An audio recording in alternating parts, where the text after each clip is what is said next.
Hey guys, what's up? It's your girl JRose. Welcome to a special episode of the JRose Experience.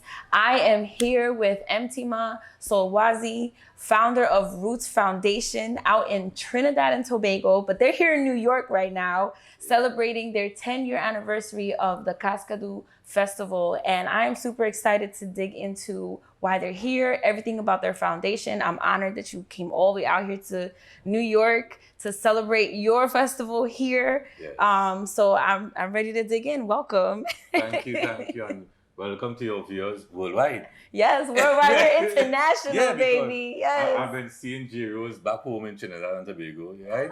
So and we had the opportunity of featuring your show last year at our Cascadoo Festival. Yes, that's right. And that is what brought us to New York. Oh my gosh, yes. Well, I'm very happy to have you here. Welcome to New York. Let's talk about the foundation. I want to know more about it. Now, it's called Roots Foundation, yes. But Roots is an acronym. Yes. So what does Roots stand for? So Roots actually stands for Reflections of Our Oral Traditions. Ooh, yeah. I like that. Yes. I like that. So the foundation, I know you work with creative youths, and is it just spoken word and poetry, or is it a variety of creativeness? Well, Roots Foundation has actually been around since 2005. Oh, wow. So since then, we have changed and, I shouldn't say changed, we have modified. Right. And evolved. Yes. Right. So when we actually started off, we started off as a newsletter. Oh, wow. So back in 2000, before 2005, I've been always doing spoken word. Well, we didn't call it spoken word poetry done by us in Trinidad at that time, right? What was it, just like poetry? Yeah, just like poetry. But the thing is now, those who into traditional poetry always frowned on what we did. Yeah. And I remember someone telling me, hey, that is not poetry. Right. Call it something else. Right. Don't call it poetry. Okay. And I felt hurt. And I realized that, wow, I could never fit into that mold. That box, yeah. That box. And I said to myself, I am sure there are hundreds, and I know for a fact, hundreds of young persons who just want that opportunity. Right, to have a voice. Yes. Right. So we created Roots Foundation, as I said, Reflections of Our Oral Traditions, as a newsletter, a bi-monthly newsletter, and annual magazine. And then that was 2005. In 2008, we got this golden opportunity, as I would say, through the Creative Arts Department at the UWI, the University of the West Indies. Right. Through someone named Camille Kwamena and her husband. Shout out to Camille. Yeah, shout out to Camille. And her husband, Marvin George. Right. And they gave us an opportunity to go to Brave New Voices. Oh, that's a huge organization. And so from 2008, I started to say, no, we have to do more. Yeah. Because in 2008, we also started our Roots Poetry Slam. So, and I could say this without any apology, our slam was one of the first in Trinidad and Tobago back then. Because we weren't doing slams and stuff like that. The most we knew about spoken word was Def Jam poetry. Def Jam poetry. Yes. Wow. But I met a guy by mistake, right? No, there's nothing by mistake. There's a purpose. By chance. Yes. Called Anthony Bansi from Canada. I was given a CD as a gift. And someone broke into my house. Oh. And stole some items, including the CD. Stop. Was it spoken word? Yes. Oh my. It was called the Underground Bureau. That's crazy. And I stole searched your spoken word? So I searched the internet and I found him. Right. I said, hey, I had this CD. Someone broke into my house and stole it. I want a copy back. And then they were doing something called Capital Slam, and they were doing a lot of slam poetry in Canada. And I said, what's slam poetry? Right. And I used their format and gave it a Trini style. And we started Roots Poetry Slam. I love that. Yeah, and that's how we were introduced to Brave New Voices. Now, with all the work that you've been putting into the organization and working with all these youths, what can you say about the impact that you've had in the community out there? So we have a lot of success stories. So the person behind the camera is a success story in our program. That's Isaiah John. Hi, Isaiah. Right? So that is a real success story. The camera he's using, the person who owns that camera, Emmanuel Villafana, is a success story. Wow. So as I said, when we got into the slam, we really started to push more with spoken word. Right. And we started Cascadoo Yes. in 2013. And Emmanuel came on board in 2014 as a poet. Isaiah came on board in 2015 as a poet. And today, Isaiah John is our community interventions coordinator. Oh. Because Roots Foundation has evolved Right. from a newsletter magazine to a full-fledged organization. Yeah, you serve the community. With structure. Yes. Right? And Emmanuel is our media coordinator. And also, out of the pandemic, where we were trying to find our way like everyone else. Like I know, the whole world was trying to figure it out. Right? I must say, we figured it out, thank God, because interestingly, that was two of our most successful years, Right. 2020 and 2021. Wow. And out of that experience, Emmanuel Villafana formed a company called Mani Media Studios, Oh, wow. which does all things media. So they went from coming in as poets to entrepreneurs and Organizers, coordinators. Amazing. Now about Cascadoo, tell me more about the festival. What is it? What entails in the whole festival? Right. What do you do? So when I attended BNV in 2008, I saw about 500 young people Right. enjoying themselves, as they say, speaking their truth Right. on stage, off stage, and I felt jealous. Oh. I said, oh my God, I wasted my youth. Because at 13 years, because Right. BNV is 13 to 19, Right. I was not involved in that. None of that. Me Right? neither. So I said, I need to bring that to Trinidad. Right. So I spoke to Anthony from Canada, and in 2012 he came to Trinidad and we had discussions. Just like I'm here with you having discussions, he came to Trinidad Right. and we sat down Right. and we planned a festival Amazing. in 2013. The name Cascadoo came from Anthony. Oh yeah. I didn't like that name at all. What does it mean? So Cascadoo is a fish, is a sort of catfish, Okay. sort of indigenous to Trinidad. Okay. But there's a folk tale surrounding the fish. Okay. That whenever you eat of the Cascadoo fish, no matter where you go in the world, you will come back to Trinidad to die. What? That is deep. So Anthony created a song for us. Oh my It's gosh. called Cascadoo, Cascadoo. It all come back to Cascadoo. So once love you that. taste of our Cascadoo also, you will always come back. So right now, I love that. you got the Cascadoo flu. I just got it. I'm you're gonna coming come back. back. Yes. I'm going. That's it. Passport is ready. I can't wait.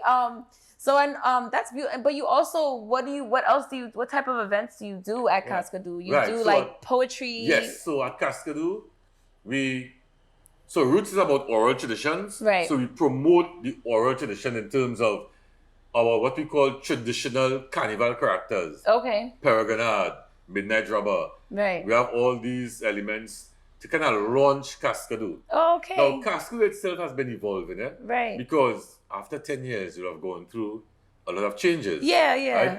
So, some of these signature events, something called Word in the Yard, Oh. where we go to a pan yard, the steel pan, steel drum, Yeah. right? So, we'll take you to the pan yard and have you play the pan, enjoy yourself. Yes. So, we'll have some performances by the pan the poets will perform, and then we'll do a beautiful fusion.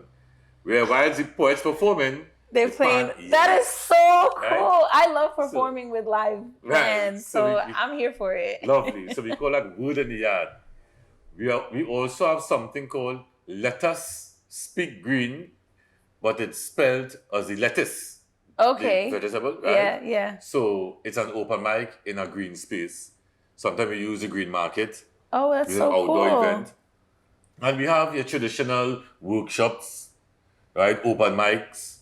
And we usually end with the only paid event. All the others are free. We have this paid event. But over the years, what Isaiah and Emmanuel have done, now, I'm saying what they have done guardedly. Because sometimes, or most times, I will allow them to take a lot of the lead because this is not for me, this is for them. Right? It's their voice. Yes. Amazing. But they still need that adult guidance, that absolutely. adult supervision, that adult support. So they said to me, in the pandemic, Tima, let me bring back, because we have the slam, we have a slam called Roots Poetry Slam. Right. Tima, let's bring back this slam. I say, in the pandemic? They say, yeah, make it part of Cascadoo. And they brought back this slam in 2020. Amazing. So now the final night of Cascadoo is the slam. Is the slam. Yeah. Oh, that's awesome. I love that. Yes. I know you also show films and things like that, like short films, or so I know last year you did, right? Right. So what happened, because it was online, we really pushed that envelope. Right. JRose. Right? That's what you're so supposed to do. So because we had persons online from, let's say, here in the US, right, as far as Kenya, Ghana, because we have a lot of contacts all over the world. Right. So people tuning in, we try to maximize on that online presence. Right. So we started something, not structured really, but it's called Cascadoo TV. Okay. Right? So as we are here in New York physically, right, we have reruns of our open mic called Take the Stage on our social media. Oh, that's so cool. As part of that Cascadoo TV feel.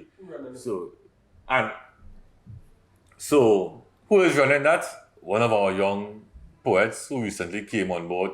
What we try to do, I love that. The youth who come through our slam, we don't just leave them. Right. We give them that opportunity to be on board. Now do something with the organization. It's up to you. Yeah. You know, I don't force anyone. That's a great way to build community though, because you bring them on board, you get their buy-in, and now people in the community, other youth see them like, oh wow, they went in there, they won, they did this, and look at them, they're doing great things. And it's very inspiring for other youth to see that. And I think that it's really beautiful that you're doing this, providing this space and opportunity to these youth to do something different.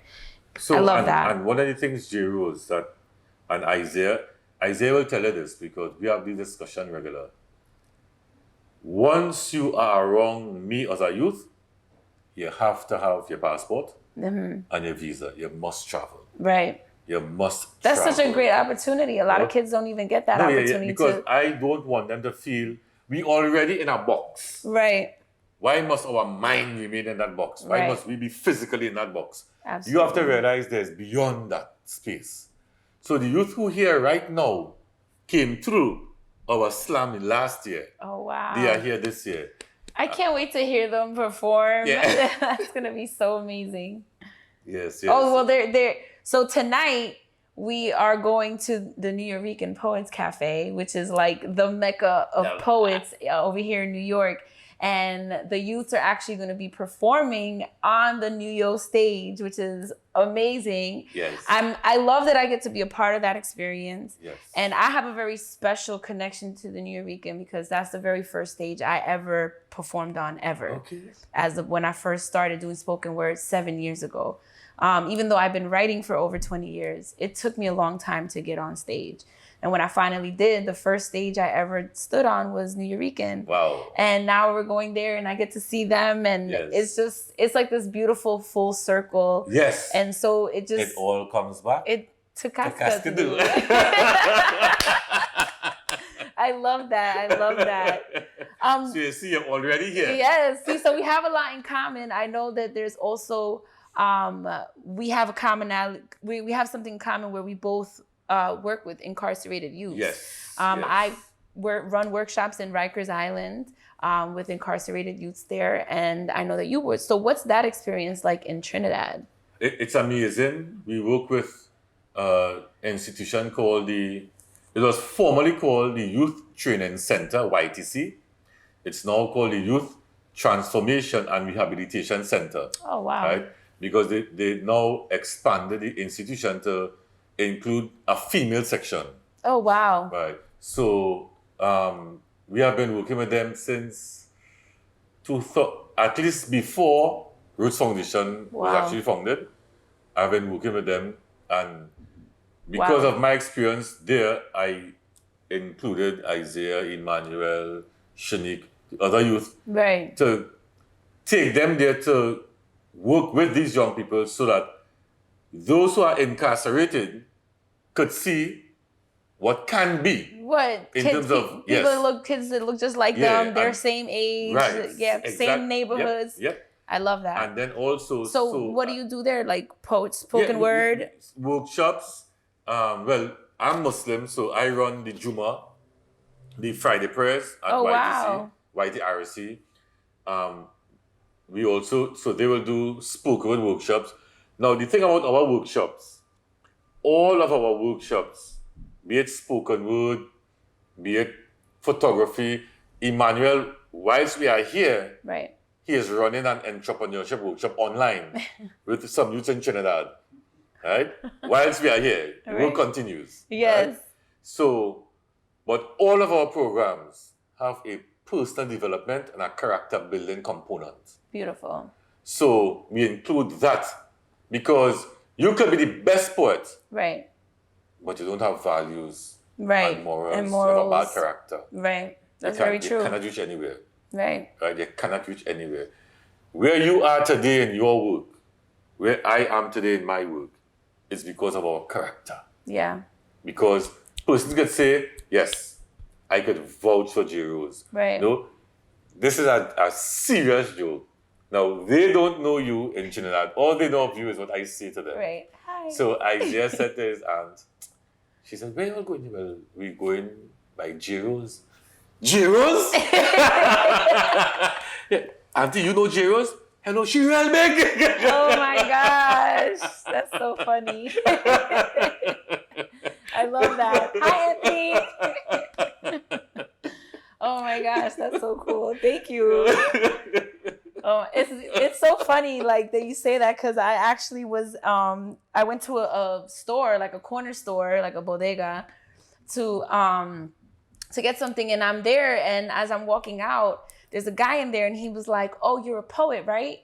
And I turned around and I was like, "Yeah, how do you know that?" He's like, "I follow you on Instagram." He's like, "You're my crumbled thoughts, right?" I was like, "Yeah." I'm like, I wasn't even in my neighborhood, like, you know, it was just like, I was like, "Yeah." He's like, "Yeah, your poetry's fire." And I'm like, "Thank you."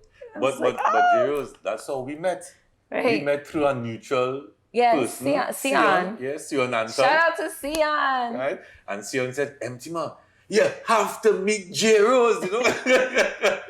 I love him. He's such a great guy. Him and his wife and his sister too. Yes. It's like a family thing now. One connection with one poet. And now like that's how like the beauty of this community is. Like you meet one person and you never know where that's gonna take you. Hello. I always tell my youth, anywhere you go, don't leave with less than 5 contacts. Right. Have 5 phone numbers. Right. You never know where. Well, nowadays, social media too, well, at least Instagram. at least something. Yeah. Yes, yeah. That's a great like networking tip to have. You know, wherever you go, walk away with at least 5 new contacts that you connected with. Minimum. Yeah, you never know. You know, I met Sion randomly through social media.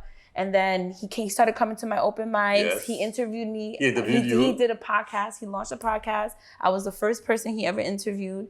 And then he connected me with you. Yes. And now you're here in New York. Like, it's just crazy. It's crazy. And now what's in store for the future for Roots Foundation? So this trip to New York, it's huge, right? Yeah. Apart from being your guest, right? Guest of the Rose Garden events, JRose experience. And I'm really happy to be on the JRose experience because Yes. I've seen a lot of these interviews and saying, wow, when will I get my shot at the JRose experience? Oh yeah, people are always like, I want to be on your show, I want to be on your show. Like, right, so what we are hoping to do, right? Although we are here in the now, my mind is in 2023. right. Right? So I've already spoken to some other creatives back home because we are right now we are the NY More Hostel. Right. And shout out to the NY More Hostel. Yeah, a shout out to beautiful them. creative space. Right. Brooklyn. Yeah, we got to Brooklyn. So they could hold a capacity of 150 guests. Oh wow. And I told them next year, July, we're locking down this hostel. Full Trini. What? We want to bring up theater, other spoken word groups, a pan side. We want to literally take over. Yes. Because apart from working with you, we also made links with the public libraries. Right. The Brooklyn Public Library. Right. Make links with the community centers and the projects. Right. So other like Urban Wood, right? Bring up the Urban Wood, Gilby Hood, New York. Right. So we have made so many contacts on this trip. Right, and I want to thank you for this opportunity because you guys did it. You did all the work getting out here. Like I was just like, just show up, just come, just get here, and we take care of it. And we really want to make now July our Cascadoo event in July, and then come back to Trinidad in August. Okay. And hopefully, we want to bring like yourself and other. Yeah, listen, we want to. Passport is in my bag. I'm ready. Yeah. No, we really need to have this as a serious cultural exchange. Right.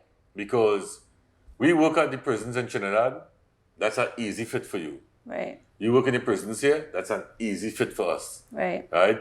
And, it's just different people doing the same thing in different spaces. Right. And we really need to Ooh. build on that because the youth and the communities need the arts. Right. They need the arts. They do. The spoken word gives them a voice. It does. Right? Yeah, there are things that a youth will be going through and they would never speak of it unless they hit a stage. Right. Or write it down. Or write it down. I just finished doing workshops last week with youths in the Bronx, and I worked with 1st grade to 5th grade. And, the small children, I was just teaching them about poetry. We wrote a poem together and encouraged them to use their voices and not be shy. And that was great. But the 5th graders, they all wrote their own poems. And some of the stuff that these kids wrote about had adults in the room crying because it was really deep stuff about like how they see themselves, even how they see the world around them, environments that they're in. And I love doing this kind of work, working with the youth, because so many times they're overlooked because of their age. We think they don't know, you haven't lived enough, but it doesn't mean that their voices don't matter. Yes. It doesn't mean that what they're experiencing is not valid. So, I love doing this type of work because that's what I told those kids. Your voice matters. Even if you have a little voice that's squeaky or a loud voice, it doesn't matter. Your voice matters. And that's what poetry and spoken word does. It gives us a voice, not just for ourselves, but for others that are afraid to speak up, for others that feel voiceless, for the community. That's what we do. That's what poetry is about. I love what you do. I love how aligned it is with, of course, with what I do. Yes, that was one of the things I noticed when we started to connect. I said, wow, and I'm really looking forward to building and expanding on that. It's like a bridge, like a big poetry bridge from Brooklyn New York, from Brooklyn to Trinidad. I love it. Oh my gosh. Well, I am honored to have had you here. I hope that New York has been treating you good the last few days. Yeah, we love it. Oh, good. Hello, I love it so much, right? That I went to the management office in one of the projects. I asked how to go about to apply for an apartment. Oh, he wants to move. No, it's lit. He's coming to New York. Oh my gosh. He's ready to move. Pack your bags. Yes. Let's go. Look, Isaiah's like, nah. Oh my gosh. Well, thank you so much for coming and sharing with me all the amazing stuff that you're doing with Roots Foundation. Can you please tell the audience where they can find more information, where they can like support or anything that you may need from the audience? Please let them know. So you can find us easily on social media. You type in Roots Foundation TT, ROOTS Foundation, FOUNDATIONTT, right? On Instagram, it's Roots Foundation 868. And we need any support, moral support, financial support, right? Come on. And seriously, for those in Brooklyn, in particular Brooklyn, Yes. we're looking for a space, right? It could be a shared space. You can have a space and you can say, hey, Roots Foundation can have an office here, a space here. And for those outside of Trinidad, in Trinidad, anywhere, we want a home also in Trinidad because we don't have a building to operate out of. Right. Because if you have this, well, we are really working towards opening a school. Okay. A creative school. Oh, I love that. Yeah. That's a beautiful goal, mission. Yes, and listen, JRose, we're taking the arts very, very serious. As we should. I know some adults feel that is a waste, Right. of your energy and your time, You can do something else, but the arts is very powerful, as you can see in the likes of JRose and myself and many others like us. Right. Who are running organizations, who are running movements, who are touring the world. Right. Everywhere. Sharing their experiences. Doing this with art. It's amazing. Yeah. All right. So you heard it. Follow them. Send some moral support. Send some donations. Yes. Help the foundation get to New York and get their office space. And you guys know where to find us at the Rose Garden events, JRose Experience, or My Crumble Thoughts on social media. Like I always say, guys, keep growing. Peace out. Bye.